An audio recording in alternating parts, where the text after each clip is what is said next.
Kamusta mga ka-Unified? Excited na ba kayo sa inyong pinaka-hinihintay na travel? Sa pamamagitan ng Unified app, maaari kang mag-book ng iyong flight na mas mabilis at madali, mapa-domestic man yan o international. Narito ang simpleng gabay kung paano. Una, mag-sign in gamit ang iyong username at password. Importante na fully verified ang inyong account sa pamamagitan ng KYC. Pangalawa, mag-scroll hanggang sa pinakababa at doon may kita ang travel and tours. Pagka-click ng may icon, mapupunta kayo sa services offered na options. Meron kayong may kita na search flight, markup, at issue ticket. Kung first time ka ka-Unified, kailangan nakaset muna ang iyong markup.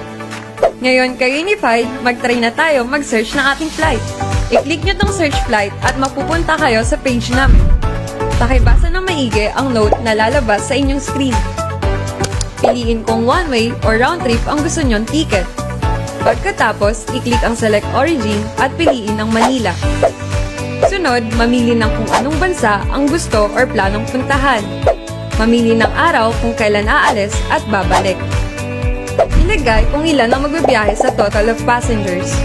Pagkatapos, mag-scroll pababa hanggang sa makita ang Select an Airline. Mamili ng airline ng inyong gusto o pwede rin naman i-click ang option na Any. Kapag nakapili na ng airline, i-click ang Select Cabin Class at piliin ang Any. I-review ang detalye at kapag okay na, pwede nyo nang i-click ang Search Flight na tab sa pinaka-ibaba.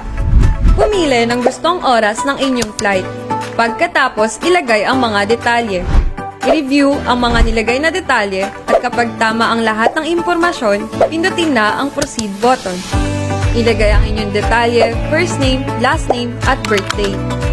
Kapag may bagahe naman, ilagay kung ilang kilo ang bagahe na kailangan nyo papunta at pabalik. Pagtapos na sagutan, i-click ang Next na button para ma-review ang inyong detalye. Kapag okay na sa inyo, pindutin sa pinakababa ang Proceed at i-input ang contact number, email address, pati ang iyong address. Pagkatapos, i-click ang Save. May magpo-pop up na detalye at i-review ito.